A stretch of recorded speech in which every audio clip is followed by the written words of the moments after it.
U današnjem videoklipu prenosim navode svetskih medija koji su pokrenuli temu da se Srbija kao država okreće kupovini kineskog umesto ruskog naoružanja koje je sve teže nabaviti zbog rata u Ukrajini.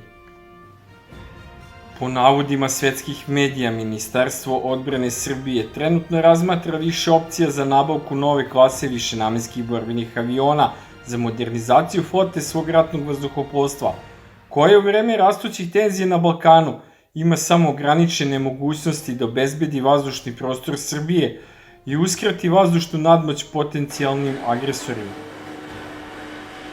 Nabavke lovaca uslediće nakon kupovine novih sistema protivvazduhoplovne odbrane radi modernizacije srpske mreže iz doba hladnog rata, koja je nedavno poboljšana novim ruskim sistemima kratkog dometa Pancir S1E i kineskim sistemima srednjeg dometa FK3, izvoznom verzijom originalnog kineskog sistema PVO dugog dometa HQ-22. Očekuje se da izbor višenamenskih borbenih aviona Srbije bude određen ne samo sposobnostima koje avioni mogu da ponude, već i političkim faktorima za koje se očekuje da ponude iz Sjedinjenih Američkih Država budu isključene zbog politički motivisanih operativnih ograničenja ponuđenih borbenih aviona. Međutim, pretnja zapadnim ekonomskim sankcijama za velike kupovine ruskog naoružanja mogla bi da odvrati Srbiju od razmatranja ruskih borbenih aviona kao što su MiG-35 4++ generacije ili višenamenskih borbenih aviona 5. generacije kao što su Šah-Mat, odnosno Suhoi Su-75. I smatra se da je to bio glavni razlog koji je naveo vlasti u Beogradu da nabave kineski FK3 sistem PVO, a ne ruske alternative kao što su Buk M3 ili S-300 PMU-2.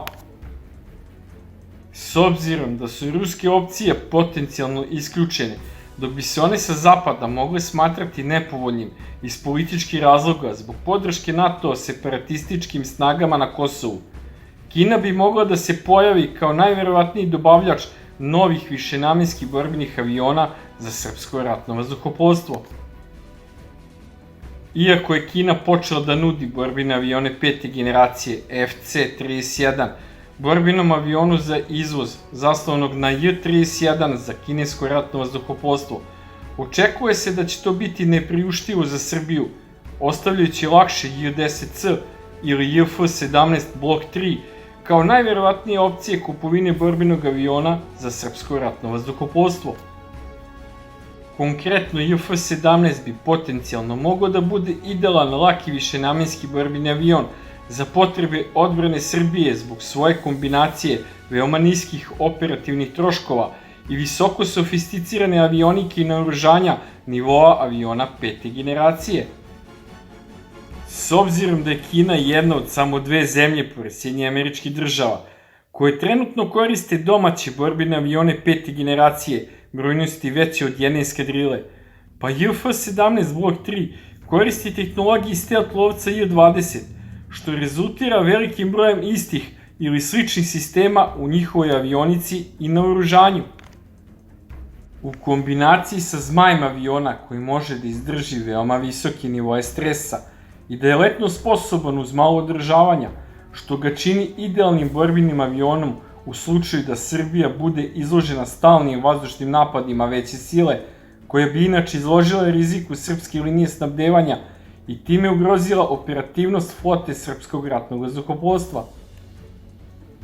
Srpska lovačka avijacija je trenutno ograničena na samo 14 aviona. Svi su MiG-29, od kojih 7 jednoseda, od kojih 3 varijante MiG-29B, 1 MiG-29A i 3 varijante 9-13 su modernizovani na standard MiG-29 SM+, dok su 4 MiG-29 varijante 9-13 dobijenih iz beloruske donacije za sada ostali na standardnu MiG-29 SD, kao i 3 dvoseda MiG-29 verzije 951, a stariji laki lovci MiG-21 su nedavno povučeni iz upotrebe u srpskom ratnom vazduhoplovstvu. JF-17 Blok 3 pruža ne samo daleko superiornije performanse u odnosu na MiG-29, već bi takođe mogao da omogući Srbiji da značajno proširi svoju lovačku flotu na više od 20 ovih borbenih aviona, bez značajnog povećanja postojećih operativnih troškova ratnog vazduhoplovstva Srbije. Nabavka JF-17 omogućila bi Srbiji da izbegne otvoreno zauzimanje strane u tekućim neprijateljstvima između Rusije i NATO-a, što je Srbija dosledno nastojala da uradi, dok bi joj kineski borbeni avion obezbedio avioniku sledeće generacije i pristup nekim od najsposobnijih dalekometnih klasa raketa vazduh-vazduh u Evropi. Kao i ruski višenamenski borbeni avioni JF-17 Blok 3 će biti veoma kompatibilan i sposoban da se poveže sa postojećim vojnim sistemima Srbije, uključujući njene sisteme protivvazduhoplovne odbrane, dok će u isto vreme omogućiti Srbiji da izbegne sankcije Zapada kao glavni klijent za rusko oružje u Evropi. Druga značajna mogućnost je da bi JF-17 mogao da se nabavi kako bi se povećao broj borbenih aviona ratnog vazduhoplovstva Srbije i delovao zajedno sa drugom težom klasom višenamenskog borbenog aviona, verovatno modernizovanim varijantama MiG-29 ili čak francuskim borbenim avionima Rafale, koji se još pregovaraju. Isti motor familije RD-33 koji koriste borbeni avioni MiG-29, MiG-35, kao i njihov derivat motor RD-93 koji koristi kineski JF-17, moglo bi nabavku kineskog JF-17 učiniti, što se tiče logistike, veoma povoljnom za Srbiju na duge staze.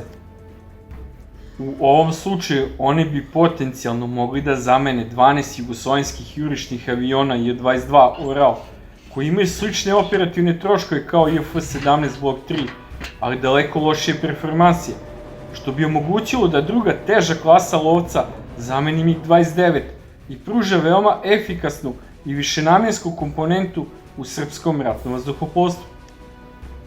Sve o najnovijem kineskom jednomotornom višenamenskom borbenom avionu JF-17 Standard u najnovijoj varijanti Blok 3, koja podrazumeva avioniku borbenih aviona 5. generacije, možete pogledati klikom na link u gornjem desnom uglu.